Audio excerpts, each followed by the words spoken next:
Hello everyone, welcome back to my YouTube channel. Welcome to Studies with Joy. So, today we are going to continue Science 1 Chapter 1 Gravitation, and we are going to do more concepts in this chapter. And I hope that you have watched the part 1 of this chapter, क्योंकि उसमें हमने बहुत सारे important topics किए थे जो कि इस चैप्टर के बेसिक है। और अगर आपने वो वीडियो नहीं देखा तो आपको इस पार्ट 2 का कुछ भी समझ में जल्दी से नहीं आएगा. So it will be difficult for you to understand part 2. So please watch part 1. I have given the link in the description box. You need go and check it out first if you have not watched the part 1. And those who have watched the part 1, now here for you there is the part 2, and we are going to do very interesting concepts in this video. अगर आप हमारे channel पे नए हैं तो हमारे channel को like कीजिए और सब्सक्राइब भी कर दीजिए, क्योंकि आपको इस तरह के इंटरेस्टिंग वीडियोस और इन्फॉर्मेटिव वीडियोस हमारे चैनल पे मिलते रहेंगे. और हम लोग 10th standard and 9th standard दोनों के लिए वीडियोस बनाते हैं. और यहाँ पर मेरे पास 9th स्टैंडर्ड के लिए इंग्लिश और साइंस के लिए वीडियोस रेडी है. And I am continuing with 10th standard portion also. So first chapter gravitation part 2 today we are going to do. Now let's start with our today's topic. Before starting with new concepts that we are going to do in this video, let's just revise the Kepler's law within few minutes, because for today's topic it is very important that we revise the Kepler's law, क्योंकि आज जो हम लोग करने वाले हैं वो Kepler's law से बहुत ज़्यादा रिलेटेड है. इसलिए हमने जो पार्ट 1 में केपलर्स लॉ पढ़े थे हम थोड़ा सा रिवीजन करते हैं उनका. सो सबसे पहले who was Kepler. He was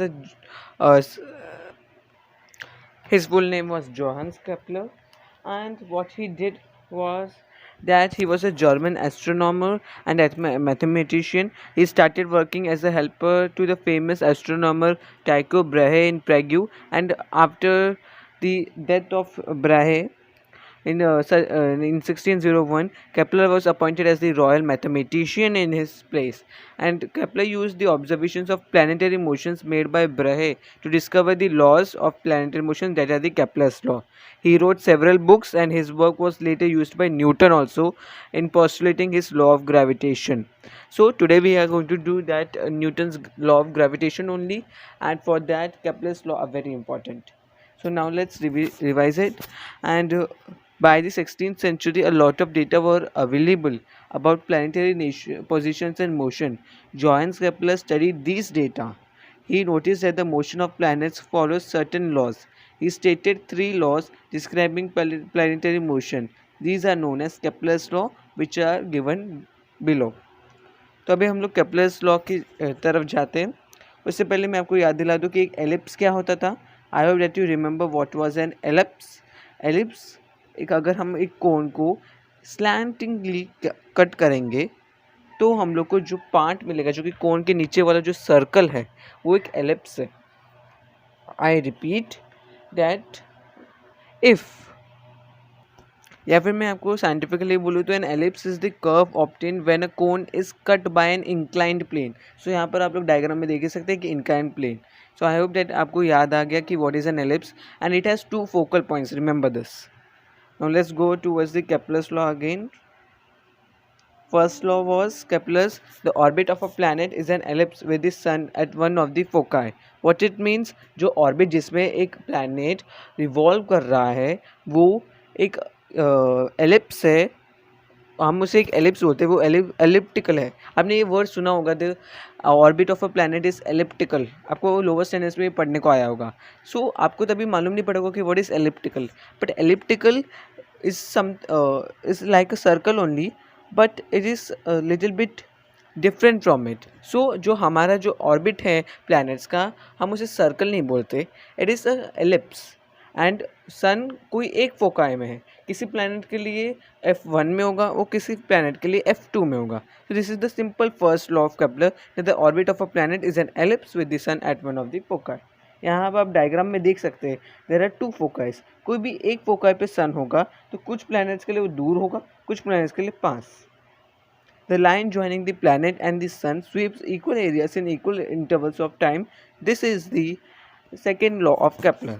So ये क्या बोल रहा है हमें कि जो लाइन एक प्लैनेट और सन को जॉइन करेगी वो लाइन से दूसरी दूसरी जगह, मतलब एक प्लैनेट जितना रिवॉल्व करेगा, जितना एरिया रिवॉल्व करेगा एक टाइम पे, एक पर्टिकुलर टाइम में, उतना ही एरिया फिर से वो रिवॉल्व करेगा उतने ही टाइम में, means equal areas in equal intervals of time.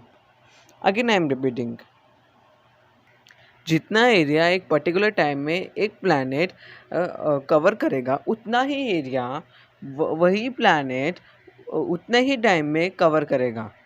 समझ में आया आपको? स्वीप्स का मतलब अब ले लो covers. Okay, so this is the second law of Kepler.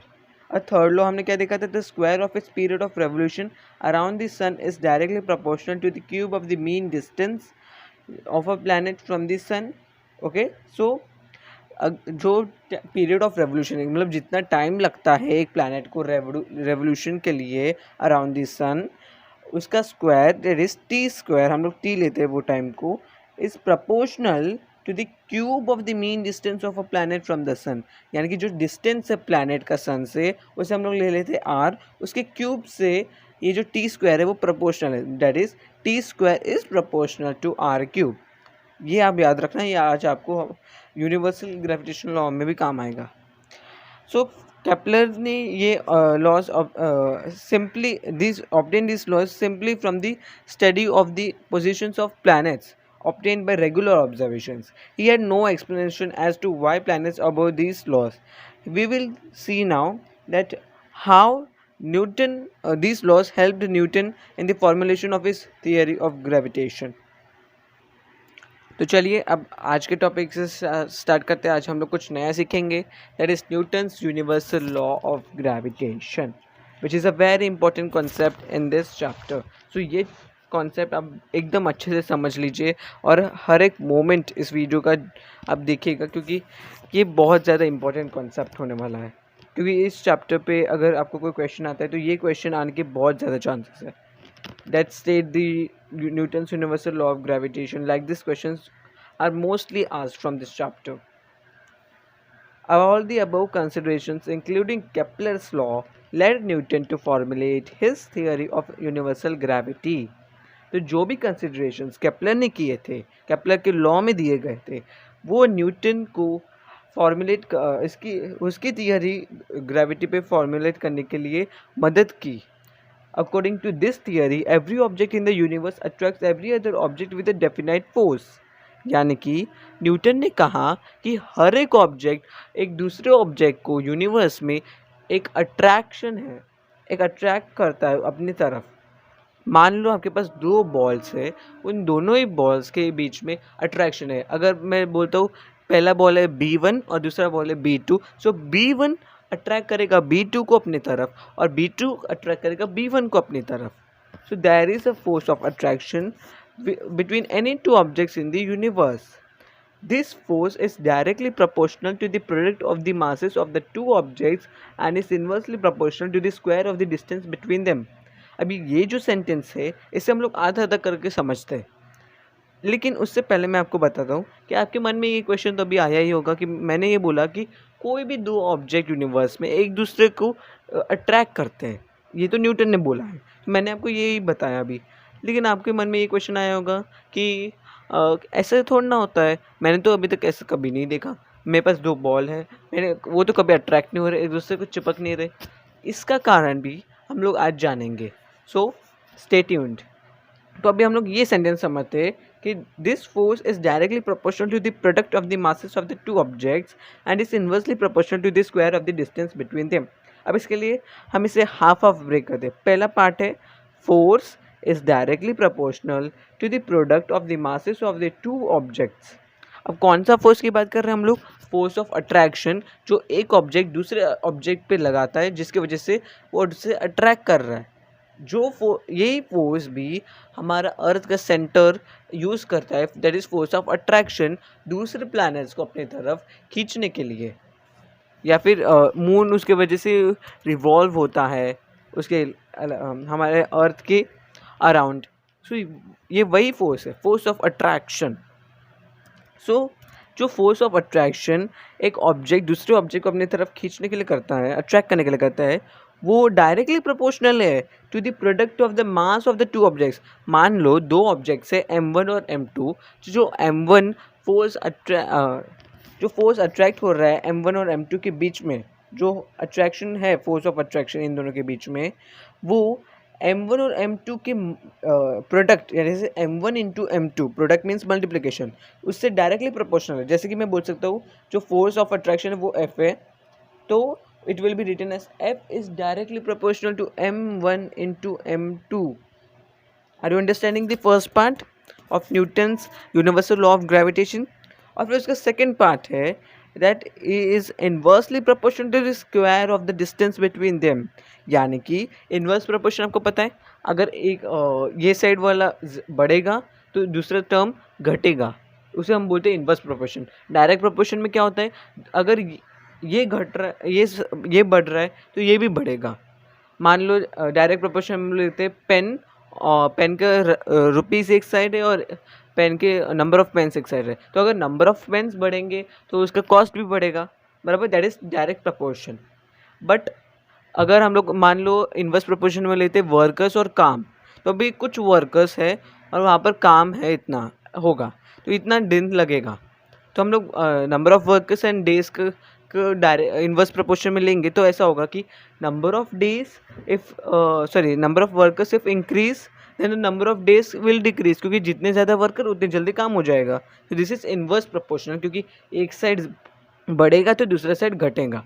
सो यहाँ पर सेकेंड में हम लोग को बोला जा रहा है कि जो force that is F, that is the force of attraction, वो इन्वर्सली प्रोपोर्शनल है to the square of the distance between them. अगर मान लो हम लोग डिस्टेंस को ले लेते हैं D, उसका square that is D square से वो इन्वर्सली प्रोपोर्शनल है, तो it will be F is inversely proportional में जब हम लिखते हैं तब उसे 1 लिखेंगे।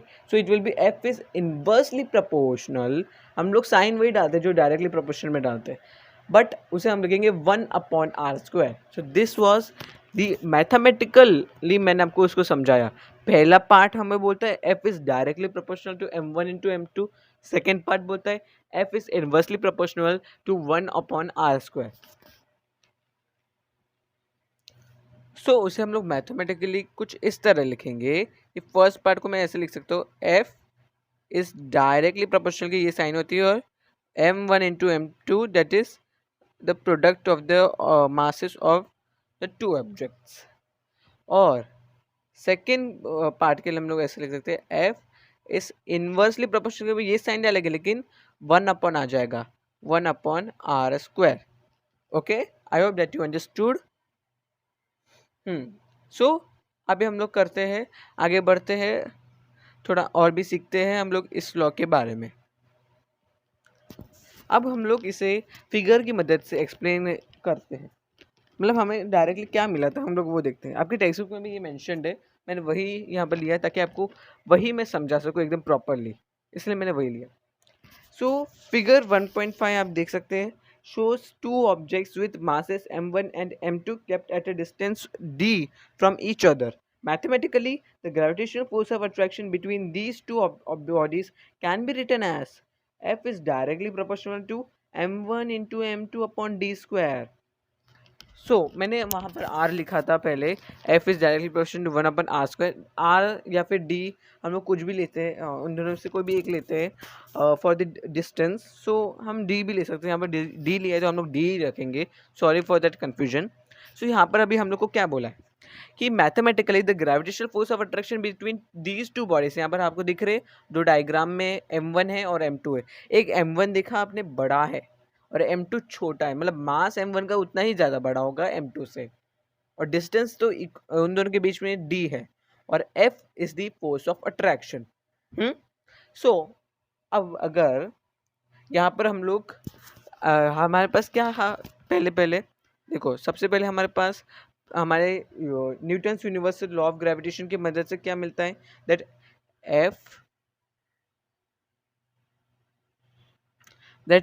F, ये जो F है हमारा, is directly proportional to M1 into M2।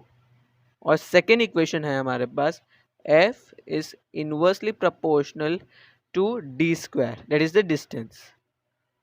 Sorry sorry so हमारे पास ये दोनों इक्वेशंस है।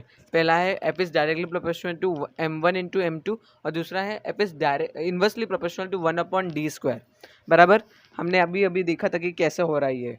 सो क्या हम लोग इन दोनों को कंबाइन करेंगे? We will combine this two equations and make it will become like this.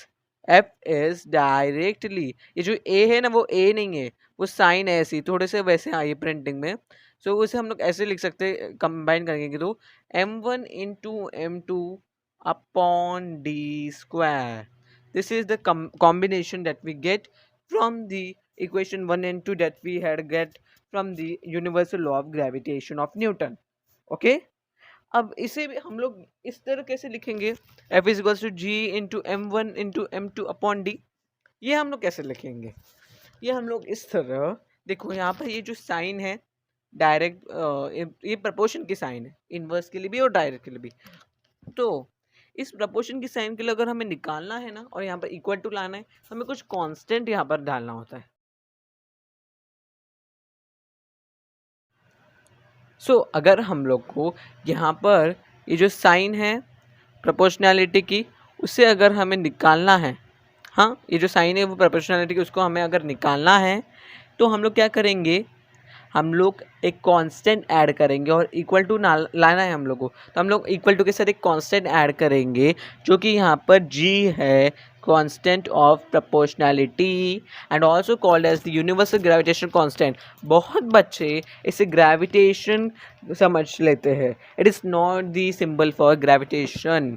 g हम लोग नहीं लिखते, capital G is not for the as the symbol of gravitation used, it is the universal gravitational constant. Okay, वो constant है, it's not gravitation. Okay, so यहाँ g is the constant of proportionality. So हमें from the universal law of gravitation we get this formula that F, that is the force of attraction, is equals to g, that is the gravitational constant, into m1 into m2, that are the mass of product of the mass of the objects, and upon d², that is the distance between the objects. So what is the universal law of gravitation of Newton? That the every object in the universe attracts every other object with a definite force. अब आपके मन में ये question आता होगा कि अभी ये अगर ऐसा क्वेश्चन आता है आपके मन में कि जो एप्पल है वो अर्थ को तो क्यों नहीं अट्रैक्ट कर अपनी तरफ? अगर अर्थ एप्पल को अपनी तरफ अट्रैक्ट कर रहा है तो एप्पल अर्थ को अपनी तरफ क्यों नहीं अट्रैक्ट कर सकता? क्योंकि every object in the universe can attract another object with a definite force. लेकिन ऐसा क्यों हो रहा कि एप्पल अर्थ की तरफ जा रहा है, अर्थ एप्पल की तरफ क्यों नहीं जा रही? इसलिए क्योंकि जो अर्थ का फोर्स है, attraction force, force of attraction, वो ज़्यादा है as compare to of apple. Apple जो फोर्स अप्लाई कर रहा है वो बहुत ही लेस है और वो इनफ नहीं होता, इसीलिए जो अर्थ का फोर्स ऑफ अट्रैक्शन है वो जीत जाता है। I hope that you are understanding मैं क्या बोल रहा हूँ।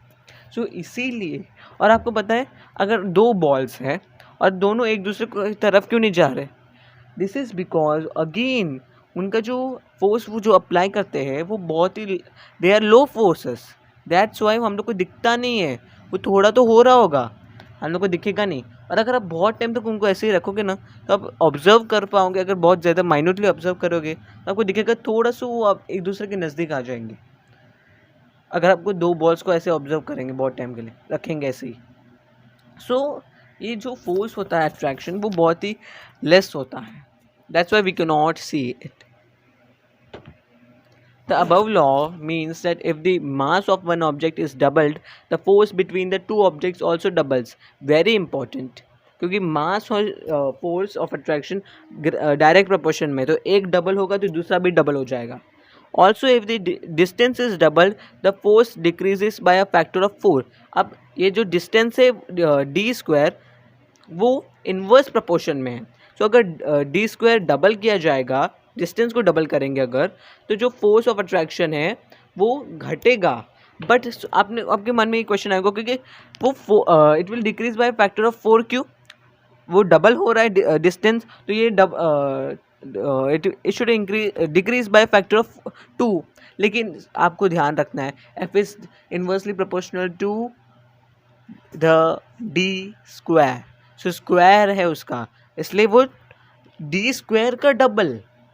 आई hope that you are understanding. इसके लिए the f decreases by a factor of 4.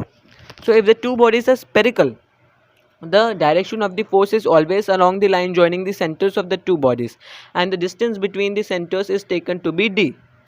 अगर दोनों ही बॉडीज यानी कि दोनों ही ऑब्जेक्ट स्पेरिकल है तो उनकी जो डायरेक्शन है, the direction of the force between them is along this एक straight line joining the centres of the two bodies, जो सेंटर्स है उन दोनों के, and the distance between the centres is taken to be D.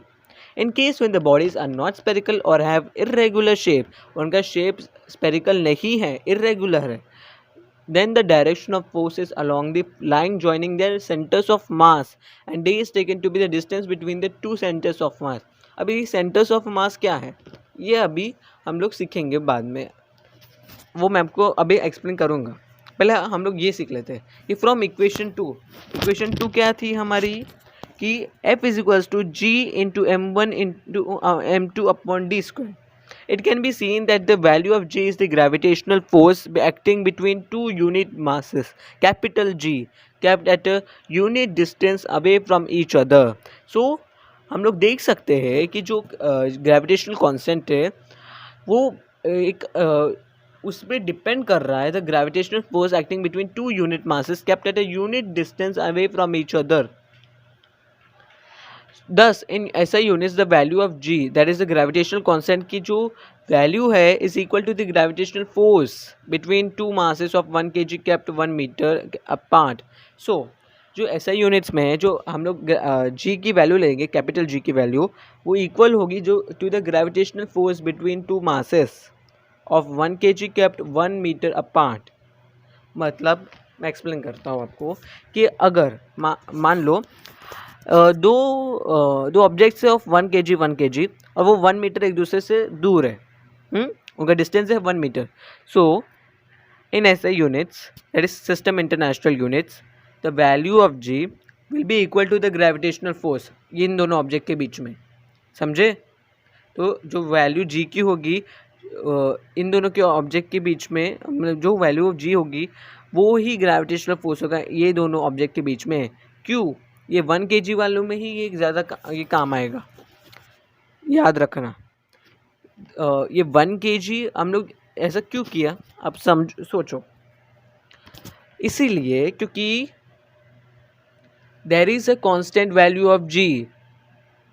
यहाँ पर हमारे पास 6.673 into 10⁻⁻11 is the constant value of G, और इसका यूनिट है newton metre square upon kg square. This is the unit of what? Gravitational constant. Yes, in SI units the unit of G, that is capital G, is Newton meter square and kg raised to -2. याद रखना, अगर आप उसे upon में नहीं लिखते kg को तो आपको उसे रेज टू -2 करना है, वरना kg स्क्वायर में तो नीचे होगा ही, याद रखिएगा. हम लोग उसे इस तरह लिखते हैं, कुछ दिखाता हूँ मैं आपको. सो n dot m square /kg square. और अगर आपको इस स्लैश मतलब तो अपॉन में है, लेकिन अगर आपको अपॉन में नहीं दिखाना, अगर आपको अपॉन में नहीं दिखाओगे आप, तो आपको इस तरह लिखना होगा n dot m square dot kg raise to -2, क्योंकि वो जब ऊपर आ जाएगा तो उसका जो पावर है वो नेगेटिव हो जाएगा. Okay, I hope that you understood. और the unit of G is this much, newton metre square kg raise to -2, and the value of G was first experimental measured by Henry Cavendish. वो है 6.673 into 10⁻⁻11 newton metre square kg raise to -2. Now let's go towards. तो अब मैं आपको बताता हूँ what is the center of mass of an object. The center of mass of an object is the point inside or outside the object at which the total mass of the object can be assumed to be concentrated. मतलब जो मास का centre होगा, the centre of the mass of object, यानी कि जो मास है एक object का, उसका जो सेंटर होगा, is the point inside or outside the object at which the total mass of the object can be assumed to be concentrated. मैंने आपको बोला था कि सेंटर ऑफ मास क्या होता है, मैं आपको समझाऊंगा, तो मैं आपको समझाता हूँ। सेंटर ऑफ मास एक पॉइंट है एक ऑब्जेक्ट के इनसाइड या फिर आउटसाइड पार्ट पे, जो हम वो इसे वहाँ पर अज्यूम कर सकते हैं कि वो उसका मास, पूरे ऑब्जेक्ट का मास वहाँ पर कंसनट्रेटेड है, मतलब वहीं पर एक घटा हुआ है, मतलब वहाँ से कंसनट्रेटेड है। I hope that you understand मैं क्या बोलना चाहता हूँ। मैं आपको फिर से एक्सप्लेन कर रहा हूँ।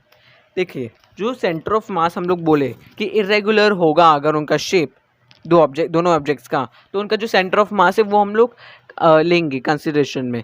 तो सेंटर ऑफ मास क्या है, जो इरेगुलर ऑब्जेक्ट्स होते हैं उनका हमें सेंटर नहीं पता चल पाता है, तो इसीलिए उनका जो मास होता है, हाँ हाँ, उनका जो टोटल मास होता है उसके उस इनकी बॉडी पे उनके एक पॉइंट लेंगे हम लोग को ऐसा लगेगा कि जो पॉइंट दिखने में हम लोग को लगता है कि वो पॉइंट कैन बी अज्यूम कि वहाँ पर सारा उसका मास इकट्ठा हुआ रहा है, उस पॉइंट को हम लोग बोलेंगे सेंटर ऑफ मास।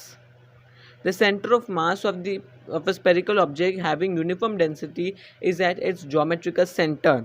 अब एक जो स्पेरिकल ऑब्जेक्ट होगा, यानी कि जो परफेक्टली सर्कल नहीं, अब एक स्पीयर है समझ लो, वो उसका तो हम लोग बस सेंटर डायरेक्टली मिल सकता है क्योंकि वो एक स्पीयर है, और उसके यहाँ जो सेंटर ऑफ मास होगा वो भी उसका ज्योमेट्रिकल सेंटर ही होगा।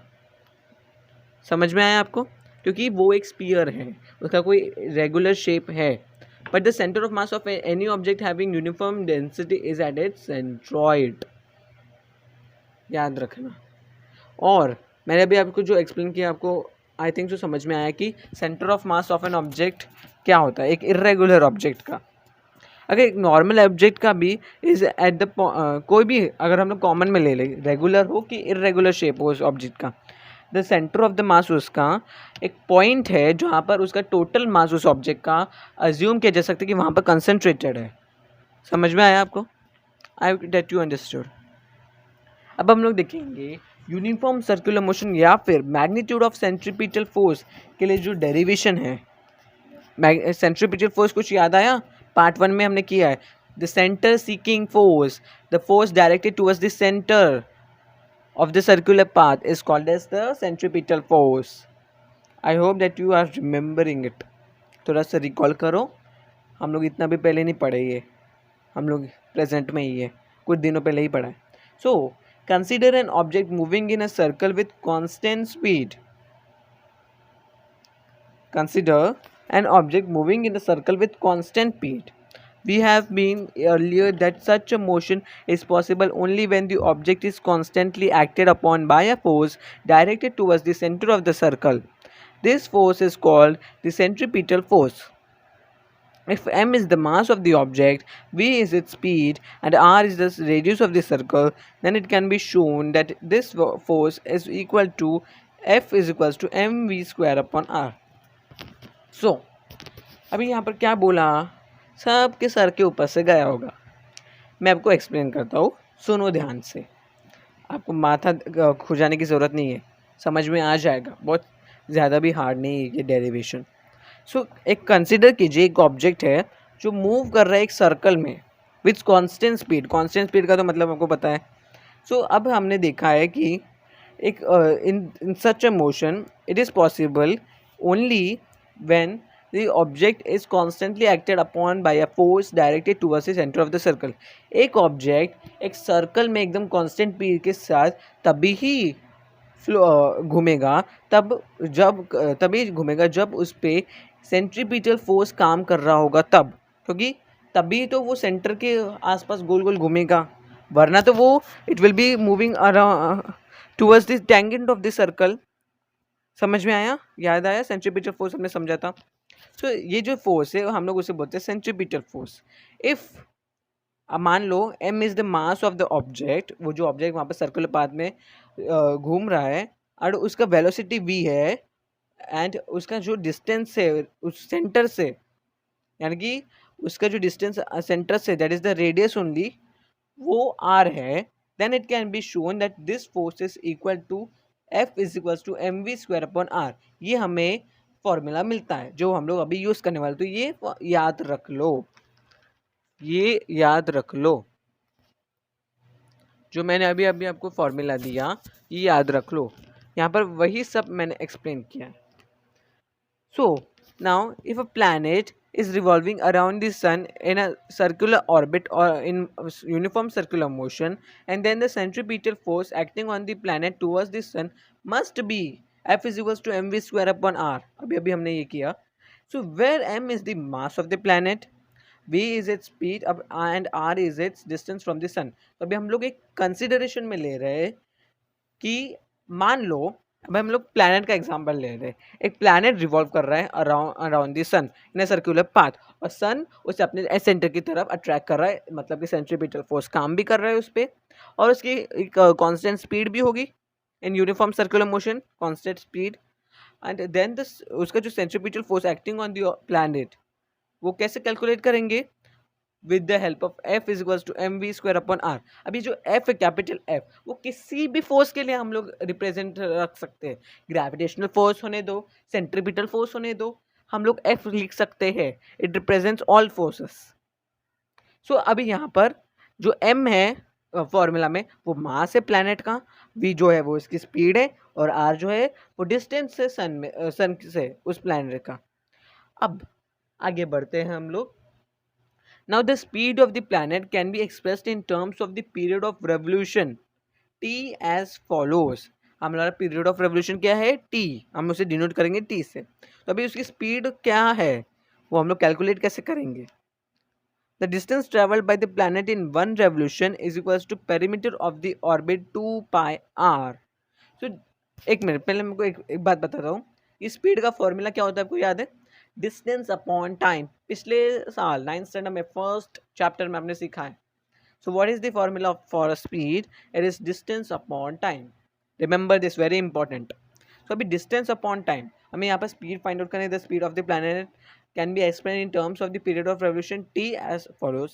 तो अभी टी तो टाइम हमारे पास ये है, T period of revolution T, और डिस्टेंस क्या होगा, अभी वो एक सर्कुलर पाथ जो ऑर्बिट है उसमें घूम रहा है, रिवॉल्व कर रहा है अराउंड द सन, तो वो जो ऑर्बिट है वो एक सर्कुलर पाथ है ना, इट्स नॉट परफेक्टली सर्कुलर, मैं बोल रहा हूँ वो एलिप्टिकल है, but it is a circular path. तो अभी उसका एक सर्कमफेरेंस जितना भी होगा वो होगा ये जो उसका डिस्टेंस है, जितना वो कर रिवॉल्व कर रहा है।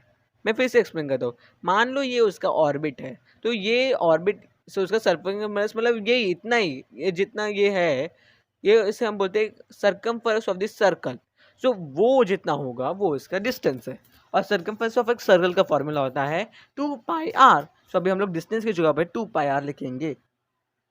So the distance traveled by the planet in one revolution is equals to perimeter of the orbit, that is 2 pi r, and r is equals to the distance of the planet from the sun, time taken is equals to period of revolution is equals to t, बराबर।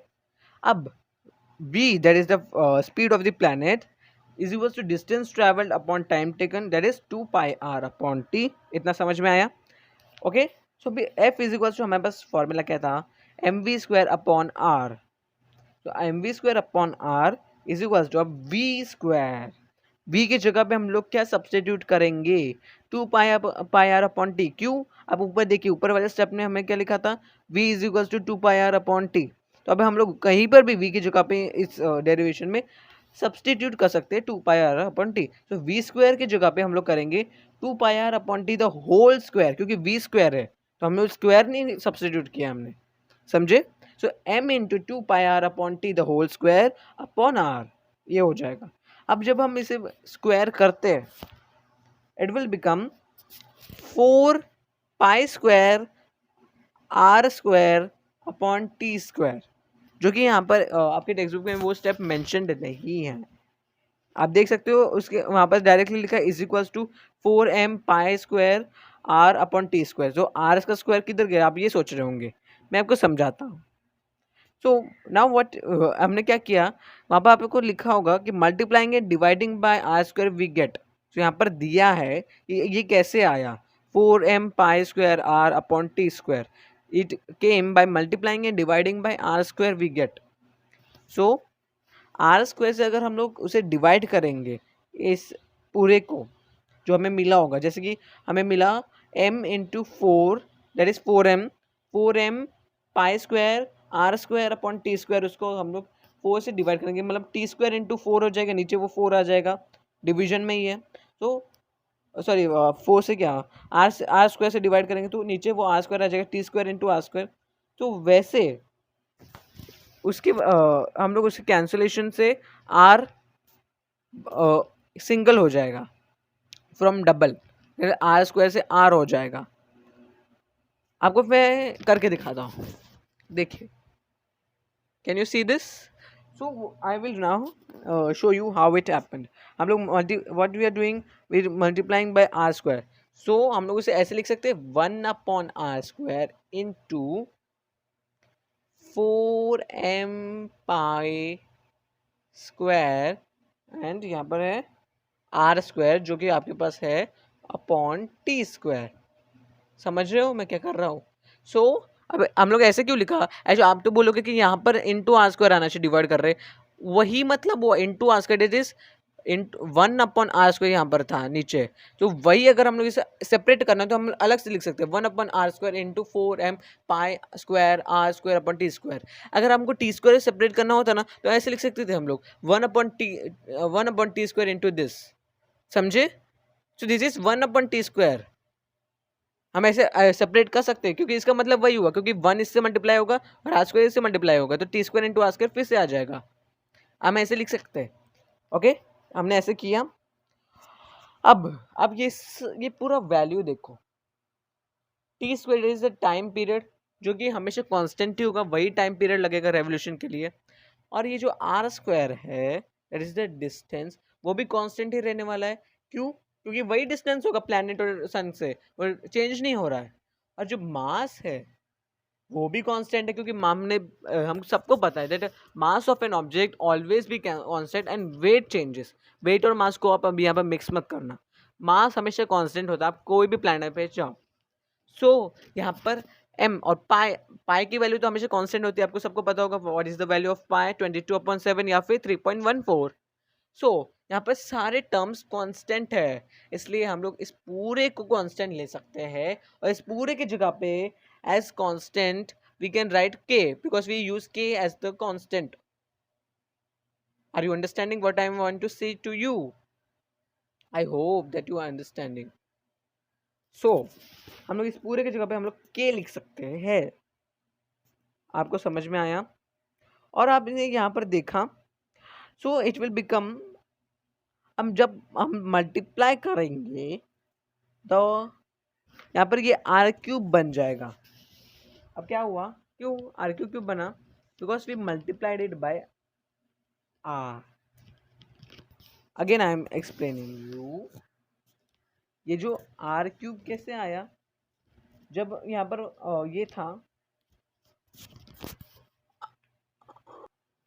सी, अभी ये r³ क्यों बना मैं आपको explain करता हूँ। क्योंकि r³ तब आया जब हमने उसे मल्टीप्लाई किया था आर स्क्वायर से।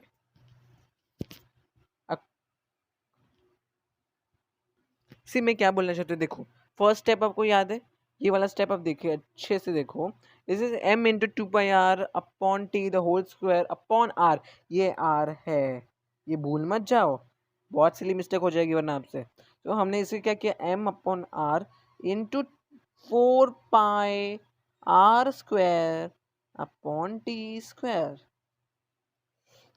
अब समझ में आया आपको कि मैं क्या बोलना चाहता हूँ? Are you understanding what am I going to tell you? अब अगर अगर हम लोग अभी अगर हम लोग डायरेक्टली टेक्स्ट बुक की मदद से न directly multiplying dividing by are square ना करें, अगर हम लोग ऐसा करें कि multiplying by R we will get as R square and this will become as r³।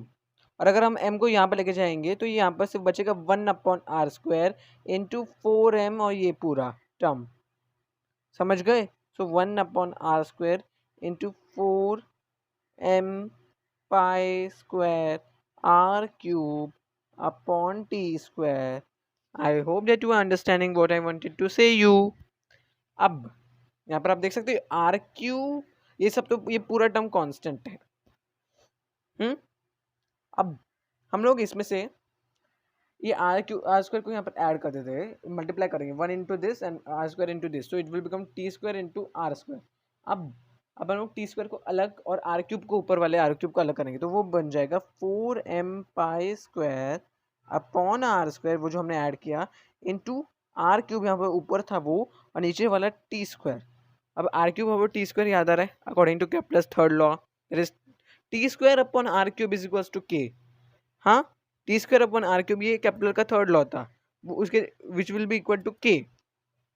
लेकिन अब हम लोग r cube upon T square लिखेंगे, वो भी सेम है, one and the same, we can write there also के, नो प्रॉब्लम। सो अभी यहाँ पर इक्वल टू के आएगा, आपको समझ में आया?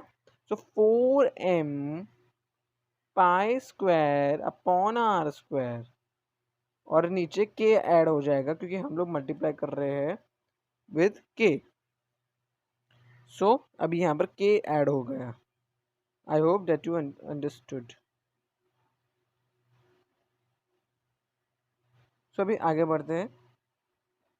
अब क्या होगा, अब यहाँ पर आपको याद है ये यहाँ पर 4m पाई स्क्वायर अपॉन के इज इक्वल्स टू कॉन्स्टेंट, बराबर। लेकिन ये आर स्क्वायर उसमें हमने लिया नहीं था, याद आ रहा है? हमने अभी अभी कांस्टेंट लिया था, उसमें ये आर स्क्वायर मेंशन नहीं था, आर स्क्वायर नहीं था, अभी आया है तो हम लोग उसे कांस्टेंट में ले सकते। 4m पाई स्क्वायर अपॉन के कहाँ, हमारे बस टी स्क्वायर था, वो कांस्टेंट है पूरा टर्म, तो हम लोग उसके यहाँ पर के आ गया उसके जगह पे क्योंकि हमने टी को अलग किया।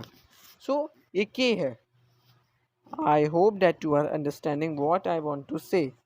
So f is equals to constant into 1 upon r square. Therefore, f is directly inversely proportional to 1 upon r square. And this way we prove it. I hope that you understood what I wanted to say. Okay. So with this we finish this derivation. Alright. And today we are going to stop till here only. We are going to do this much only for today in this video. We will continue next part in the next video, that is part 3, and you will also get the notes of this chapter, don't forget it, in the last part of this chapter. Now let's end up this, and if you like my video then please subscribe my channel and also like the video.